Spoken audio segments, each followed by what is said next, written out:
Bismillahirrahmanirrahim. Assalamualaikum warahmatullahi wabarakatuh.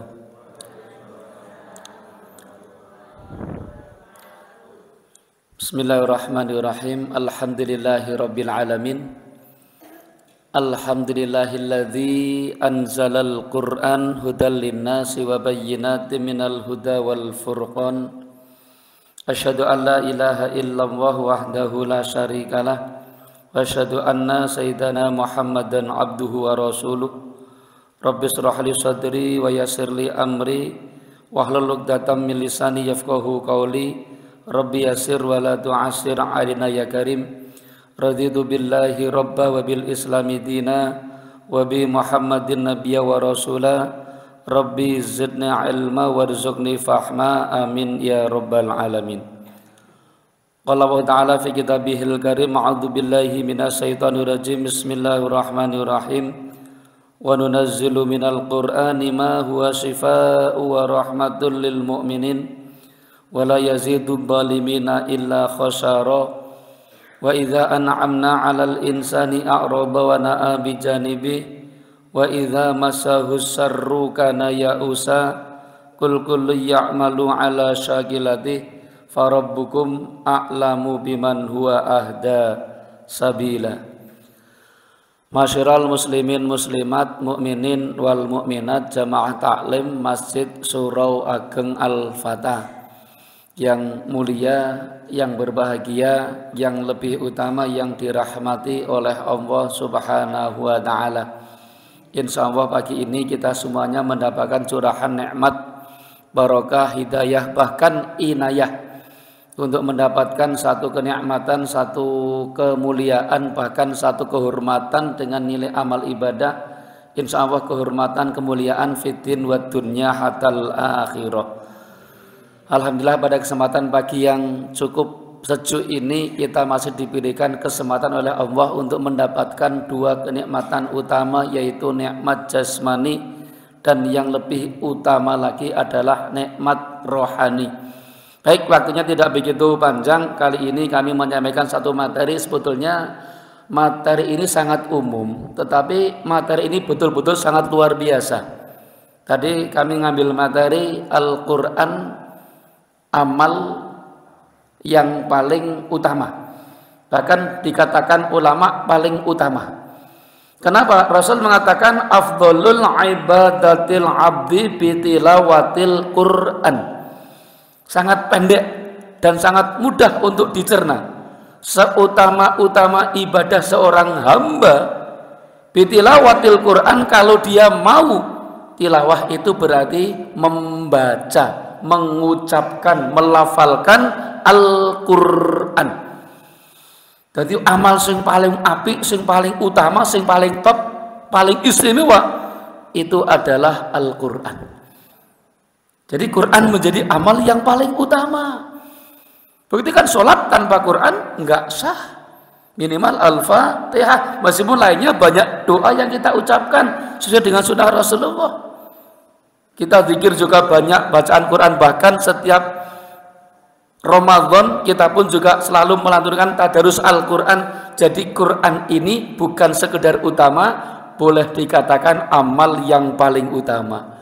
Kenapa demikian? Karena membacanya dihitung setiap huruf, Bapak Ibu. Maca Quran ganjarane itu bukan satu kalimat, bukan satu waqra', bukan satu juz, bukan satu ayat, bukan satu surah, bukan satu suku kata, tetapi satu huruf mendapat kemuliaan yang sangat luar biasa. Bayangkan ganjaran yang maca Quran saben huruf, Bapak Ibu. Jadi kalau kita baca Bismillahirrahmanirrahim, bukan Bismillahirrahmanirrahim kemudian dihitung itu 9, bukan. Iki nek cara ngaji kula disa mbiyen zaman cilik Bismillahirrahmanirrahim niku dieja basin sukun kasroh bis, Mim alif lam lam tajdid kasroh mil, lam fathah la, ha alif lam roh tajdid kasroh hir, roh ha sukun fathah roh, mim fathah ma, nun alif lam roh tajdid kasroh nir, roh fathah roh, ha ya sukun kasroh i, mim kasroh mi. Bismillahirrahmanirrahim.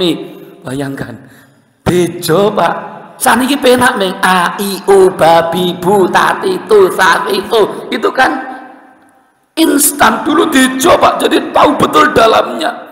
Berapa huruf? Ba, sin, mim, alif, lam, ha, alif, lam, ro, ha, mim, nun, alif, lam, ro, ha, ya, mim. Berapa? 19 ya. Bismillahirrahmanirrahim ada 19 huruf. Bayangkan. Nek sak huruf 100 jenengan saben salat mesti maca Fatihah. Itu baru amalan dalam salat. Bismillahirrahmanirrahim. Bismillahirrahmanirrahim 19. Jadi kalau dihitung 100 berarti pinten Bu? 1900. Alhamdulillahirabbil alamin. Pinten Pak Bani? 17.700. Ar-Rahmanirrahim pinten Pak? 12.200. Maliki yaumiddin pinten? 11.100. Iyyaka na'budu wa iyyaka nasta'in pinten? 19.100. Ihdinas siratal mustaqim siratal ladzina an'amta 'alaihim ghairil maghdubi 'alaihim waladdallin. Berapa? Oh gak ngitung aku. Oh kesel no. Niki mung tak gawe contoh 5 ayat niku lho. Tak hitung tenan nggo contoh. Ternyata kalau kita hitung huruf seperti itu. Artinya apa? Kita baca suratul Fatihah sudah berapa ratus huruf. Baca Al-Ikhlas berapa, Al-Falaq berapa, An-Nas berapa. Itu santapan tiap pagi. Belum surat-surat yang lain, belum kalau langsung membaca ayat Al-Quran. Bayangkan hurufnya tidak bisa kita hitung. Mungkin banyak menghitung Al-Quran 30 juz, 114 surah, 6.666 ayat. Hurufnya berapa? Oke, we nganggo banget. Berarti orang baca Quran pahalanya sangat banyak, tak terhingga, sampai tidak bisa dihitung dengan ukuran matematika. Betul. Inilah fadilah kita kalau cinta kepada Al-Quran. Makanya betul Rasul katakan la aqulu alif lam mim harfun. Kalau kalian membaca yang dicontohkan Rasul alif lam mim itu bukan satu huruf, tetapi walakin alifun harfun walamun harfun wa mimun harfun. Alif itu satu, lam itu satu, mim itu satu. Alif lam mim itu 3. Berarti ini contoh yang diberikan Rasulullah. Alif lam mim 3. Berarti lainnya hitungannya adalah setiap huruf. Maka setiap amaliyah saya yakin pasti dengan lantunan ayat-ayat Al-Quran. Bahkan Al-Quran ibadah yang paling utama. Mari kita belajar membaca Al-Quran. Kita mendalami Al-Quran, minimal ayatnya dulu, minimal bacaannya dulu, minimal tafsirnya, syukur dengan amalannya. Yang paling utama moco untuk ganjaran kok. Bahkan mendengarkan orang baca Quran itu pahalanya luar biasa. Allah mengatakan dalam sebuah ayatnya, wa idza quri'al Qur'an fastami'u lahu wa ansitu la'allakum turhamun. Di sini ada tahfidzul Quran. Saya yakin rumah ini, masjid ini sangat barokah. Kenapa? Di dalamnya banyak orang menghafal Al-Quran. Mungkin hafal 30 juz. Kalau Pak Bani paling juz 30 gitu kan. Ngapalke 30 juz, bayangno Bu. Masuk akal mboten? Kaya-kaya ora masuk akal. Tapi kalau anugerah dari Allah, Allah yang menjaganya. Al-Quran dijaga oleh Allah. Melalui apa? Jelas banyak orang yang hafal Al-Quran. Berarti kulhu, falak, anas, ngejek jumlek niku ora tau ganti kok. Awet kula indel-indel nganti tekan ondol-ondol awet ibu-ibu kinyis-kinyis nganti konyos-konyos, awet Mas Wawan isih klimis nganti wis klomos. Kulhu atau ganti lho Bu. Sekarang bayangkan ada imam baca misalnya Bismillahirrahmanirrahim Qul huwallahu ahad Allahus samad walam yakul lahu kufuwan ahad. Gimana kira-kira? Gimana kira-kira? Protes enggak jenengan? Wah penak diringkes, dikosor, wis salat dikosor, ayate dikosor, surate dikosor, wacane cepet, ling salat banter, beres mboten? Bubar. Kulhu diringkes ilang siji, protes mboten? Pasti protes. Kenapa? Jenengan apal kulhu. Fatihah Bismillahirrahmanirrahim Alhamdulillahirabbil alamin Arrahmanirrahim waladdallin. Protes enggak? Subhanallah gitu kan? Nak mangkel, salah Pak Imam. Ngawur gitu kan? Ayo batal lagi sholat kok. Ngawur, keliru. Fatihah godolanan, artinya apa? Jenengan mesti protes. Kenapa? Jenengan karo Fatihah kudu nglotok tok, apal kecepal di luar kepala, mbok nglindur we apal Fatihah. Betul enggak? Ini yang menjaga Allah dengan siapa? Semua hafal Fatihah sehingga Fatihah tidak pernah akan bisa berubah. Jangan sangka 30 juz banyak yang hafal. Satu huruf hilang, protes kok. Cuman satu huruf, bukan satu ayat. Sak huruf yang kadang-kadang kelihatannya tidak merubah bacaan, diprotes. Saya pernah menulis ayat di musola Al-Huda saya di Karangwuni. Tulis kul huwallahu ahad Allahus samad lam yalid walam yulad walam yakul lahu kufuwan ahad. Itu sudah terjadi sekitar 5-6 tahun ngeletak teng mriku enggak ada orang protes, termasuk saya. Ora protes. Begitu saya sekitar tahun 2012 kalau nggak salah. Di sini duduk sama saya ngobrol terus mau pengajian, Pak Aziz jenengan takmir niki insyaallah tolong itu ayat yang terakhir diperbaiki kurang satu huruf. Waget kula. Yen bunyi yen kufuwan ahad itu kurang satu huruf. Aku beng tak pikir, tak pikir, akhirnya tak pikir, mosok iya. Ngaten niku to. Mosok wong tulisane kufuwan ahad wis cetha kufuwan ahad wis cetha mosok kurang sak huruf. Saya setengah tidak percaya. Mosok iya. Ngaten niku to. Dibuka Qur'ane jare kowe kleru. Mboten Pak, mboten kleru. Bener kok kufuwan ahad. Saya cermati. Kufuwan ahad tak padai kul walam yakul lahu kufuwan. Alife kurang siji. Ternyata betul Pak, kurang satu huruf. Kufuwan ada alif nggak kepake kan? Kufuwan tanwin fathah ada alifnya. Seolah alif nggak kebaca kok. Kalau kufuwan memperpanjang, kalau kufuwan alif nggak kepake. Kufuwan ahad alifnya cuma satu, ternyata dua. Konangan Pak. Kufuwan ahad, silakan cek kufuwan ahad depan tanwin fathah alifnya dua, hanya satu. Konangan Pak, alif sing ora kanggo tidak kebaca ternyata bisa merubah makna. Kata yang tahfidzul Quran, satu huruf yang tidak merubah bacaan tetapi bisa merubah makna Al-Quran. Niki nek kurang siji sok kurang meneh sok tahun 4000 Quran entek ayate kelong kabeh.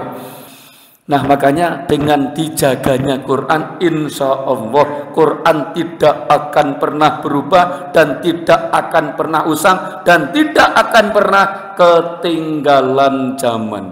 Betul? Baca berita harinya sama ternyata tahunnya 2019. Aku kapusan toh. Sudah nggak saya baca, kenapa? Sudah Quran lama. Tapi kalau kita baca Quran, sekarang baca Fatihah, besok imamnya baca Fatihah, jenengan bosen nggak? Fatihah lagi, bosen nggak? Nggak pernah bosen, semakin nikmat. Bahkan ayat dibaca, besok baca lagi, apalagi kalau bulan Ramadan. Makanya membaca Quran harus dengan hati. Makanya wa idza quri'al Quran, apabila Quran dilantunkan, dibacakan, diqori'kan, Wa idza qulal Quran fastami'u lahu, kemudian kalian menyimak, fastami' minimal mendengarkan, wa ansitu la'allakum turhamun, maka yang membaca dan yang mendengarkan sama-sama mendapat rahmat. Jadi yang membaca dan yang mendengarkan sama-sama dapat pahala, dapat rahmatnya Allah. Itu kalau baca Quran. Sudah pengajian ini kan juga melantunkan bagian ayat Al-Quran, Bu. Taklim itu kan nguncai Quran, ming diuncai karo Pak Aziz, nguncai dawe Kanjeng Nabi, diuncai kalih Kanjeng Aziz. Ini kan dari Al-Quran semua. Taklim kan Al-Quran, belajar Al-Quran. Makanya kita cinta pada Al-Quran sampai dikatakan oleh Rasul, nafiru buyutakum bitilawatil Quran. Meskipun ada hadis yang lain katanya nafiru buyutakum bisolah wa qiraatil Quran. Silakan hiasi rumahmu dengan solat dan dengan bacaan Al-Quran. Nek dengan solat kalau kuatir berarti kon solat ning omah ngono ki to, asa ning masjid ana gitu. Artinya solat yang terbaik adalah di rumahmu sendiri kecuali solat fardu. Berarti sunnatnya afdolnya di rumah, wajibnya afdolnya di masjid. Ning cok dicelelekke hati, oh salat sing paling apik ning omah, mandeg ra teruske ning masjid rasah gitu kan. Ini kan kebalik. Makanya nawiru buyutakum bitilawatil Quran, hiasi rumahmu dengan ayat-ayat Al-Quran. Jangan salah makna, bukan cuma hiasan biasa. Kadang-kadang ada yang senang dengan Al-Quran. Di pojok sana besar ayat kursi. Itu Pak. Nengkene kaligrafi ayat meja. Kurang gede ayat lemari. Oh, sajadah templek ning tembok. Ngopo saka Mekah gitu kan. Sajadah templek ke tembok ning salat piye ngono to. Sajadah ning tembok njuk pripun? Ning tembok mboten napa-napa, ning ana sing gletak ning tempat salat. Kadang kita kan terlena ditamplake ayat Quran, tetapi yang punya rumah jarang membaca ayat Quran, padahal bitilawatil Quran. Tilawah itu apa sih? Kan melafalkan, ada suara. Ada suara yang muncul dari rumah itu. Suaranya sopot, TV, tip, boleh bagus, tapi yang paling utama suara yang muncul dari mulut si penghuni rumah. Yang terdengar di rumah lantunan Al-Quran, girohnya akan jadi beda. Sekarang kan enggak toh, jarang toh. Makanya hiasi rumahmu dengan lantunan ayat-ayat Al-Quran, dengan suara tilawah ayat-ayat Al-Quran, bukan cuman sekedar tempelan, hiasan, kaligrafi, tetapi Al-Quran yang muncul dari mulut si penghuni rumah. Bahkan biasakan berzikir di rumah kita masing-masing, apalagi ayat-ayat Al-Quran, maka pahala luar biasa. Mari kita belajar dalam bahasa yang sekarang namanya Iqra. Iqra itu kan dari ayat yang pertama muncul turun kepada Rasulullah melalui malaikat Jibril di Gua Hira. Iqra bismi rabbikal ladzi khalaq. Wacanen, bacalah. Tetapi baca apa? Dengan menyebut nama Allah, nama Tuhanmu yang menciptakan kita dan alam semesta. Jadi kita sebetulnya wajib membaca. Ada dua hal ayat Allah. Satu, ayat-ayat qauliyah, ayat yang terucap. Apa itu? 30 juz. Jadi sebetulnya perintah Rasulullah kan pertama Iqra, membaca. Yang dibaca apa? Satu, Al-Quran. Al-Quran jelas. Kenapa? Dunia ini, aturan apapun, sebetulnya semuanya di Quran sudah ada. Ming awake dhewe urung iso ngonceki, Pak. Semua sudah tersirat dalam Al-Quran. Cuman kadang belum tersurat. Mari kita pahami bersama. Ayat qauliyah, ayat yang bisa dibaca. Al-Qur'anul Karim yang pahalanya sangat luar biasa. Yang kedua, ayat kauniyah, ayat yang tercipta. Pak Murtala sampun sepuh, ayat bukan. Sesuk aku tekan umur sakmono apa ora ya? Ini ayat, Pak. Apa ya kira-kira iso nganti umur 70-80 tahun? Ini ayat, Pak. Kita harus, ini ayat Al-Qur'an, ayat yang dibaca. Bahkan kalau di alam ada gempa, ada matahari, ada bulan, ada hujan, ada banjir longsor, itu ayat semua kebesaran Allah. Ternyata itu ayat apa? Itu ayat kauniyah dan banyak sekali. Kejadian alam itu adalah ayat Allah. Makanya kita bicara yang real saja, ayat kauniyah yang bisa kita baca ternyata pahala luar biasa, termasuk belajar. Loh, nah ibu-ibu, bapak belajar Al-Quran, kalau yang sudah tahfidzul Quran sudah jelas luar biasa. Yang penting tinggal ikhlasnya. Yang belajar Iqra itu loh, kalau di dalam masjid kita baca A dapat 10 bahkan 20. Kenapa? Belajar dan membaca. Makanya belajar Quran tidak ada ruginya, dan bahkan semakin bertambah pahalanya. Rumah kita semakin mendapatkan barokah dari Allah Subhanahu wa Ta'ala. Terakhir kami sampaikan, Quran dibaca dimanapun ternyata pantas, kecuali di tempat-tempat larangan. Apa ya? Tempat-tempat kotor lah.